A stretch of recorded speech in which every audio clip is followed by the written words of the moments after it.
আমরা যারা নিজের জীবন নিয়ে আল্লাহর কাছে অভিযোগ করি এবং অল্পতেই ধৈর্যহারা হয়ে ফেলি, আজকের কথাগুলো তাদের জন্য। সবাই শেষ পর্যন্ত কথাগুলো শুনে যাবেন। হাউমাউ করে কাঁদতে কাঁদতে মিম বলতে লাগলো, না আমাকে দিয়ে আর কিছু হচ্ছে না, আমি আর পারছি না ধৈর্য ধারণ করতে, সব কষ্ট রব কেন আমাকেই দিচ্ছেন। আজ কেন জানি না তার খুব কান্না পাচ্ছে, কোনো একটা কারণে সে খুব কষ্ট পেয়েছে, তাই রবের কাছে অভিযোগ জানাচ্ছে রব কেন তাকে এত কষ্ট দিচ্ছেন। চারপাশে নির্জন পরিবেশ, থমথমে আবহাওয়া, আশেপাশে কোনো শব্দই নেই। নিজের নিঃশ্বাসের শব্দটা বেশ জোরেই কানে আসছে তার। শব্দ থাকবেই বা কি করে, এখন যে সবাই গভীর ঘুমে আচ্ছন্ন, কিন্তু সে কেন জেগে আছে এত রাত অব্দি। ঘুম আসছে না তার, কেন জানি না খুব অস্থির লাগছে, বুক ফেটে কান্না আসছে, খুব ভেঙে পড়ছে সে। আজ তার অনেক অভিযোগ আল্লাহর কাছে, তাকেই সবসময় কষ্ট দেয় আল্লাহ, সবসময় আল্লাহ তার পরীক্ষা নেয়, কিন্তু কেন আল্লাহ তাআলা কি তাকে ভালোবাসে না?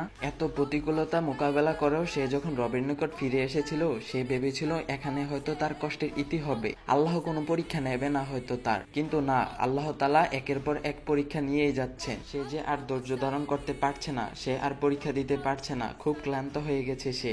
এমন সময় বাহির থেকে আসা একটা বিকট শব্দ শুনতে পেয়ে তার ভাবনার ইতি ঘটল। বারান্দার দিকে ছুটে গেল সে, গিয়ে যা দেখলো তা দেখার জন্য মোটেও প্রস্তুত ছিল না। তাদের বাসা থেকে ৬-৭টা বাসার পর গ্যাস সিলিন্ডারে বিস্ফোরণ হয়েছে, চারিদিকে মানুষ খালি ছোটাছুটি করছে।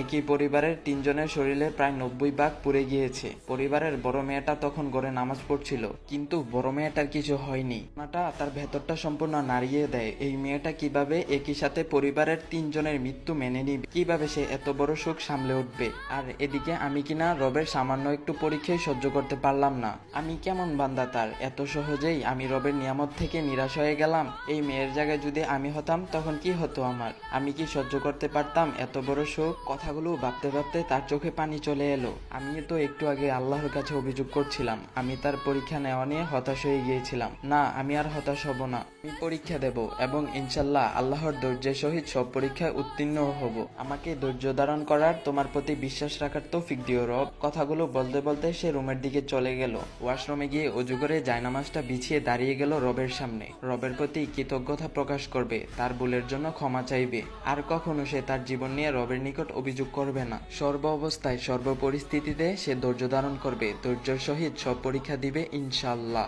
নামাজ শেষে মোবাইলটা হাতে নিয়ে সে দেখলো কোরআন মাজিদ অ্যাপ থেকে নোটিফিকেশন এসেছে। নোটিফিকেশন ওপেন করে দেখে সেখানে লেখা, আল্লাহ বলেছেন তোমরা যদি কৃতজ্ঞতা আদায় করো তাহলে আমি অবশ্যই তোমাদেরকে আরো বাড়িয়ে দেব।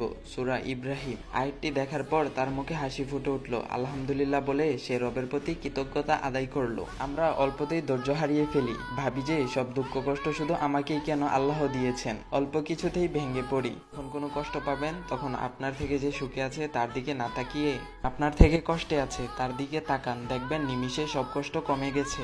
আপনার সাথে যাই ঘটুক না কেন, সবসময় ভালো কিছু বা ওপরের দিকে না দেখে একটু অন্যভাবে ভাবুন। আপনার থেকে কত শত মানুষ কত কষ্ট নিয়ে বেঁচে আছে, কারুর হাত নেই, কারুর পাও নেই, কেউ আবার কথাও বলতে পারে না। যাই হোক না কেন জীবনে সবসময় আল্লাহর শুকরিয়া আদায় করবেন, ৫ ওয়াক্ত নামাজ পড়েন, দেখবেন সবকিছু ঠিক হয়ে গিয়েছে। আল্লাহ তাআলা আমাদের সকলকে বুঝার তৌফিক দান করুক, সবাই বলি আমিন।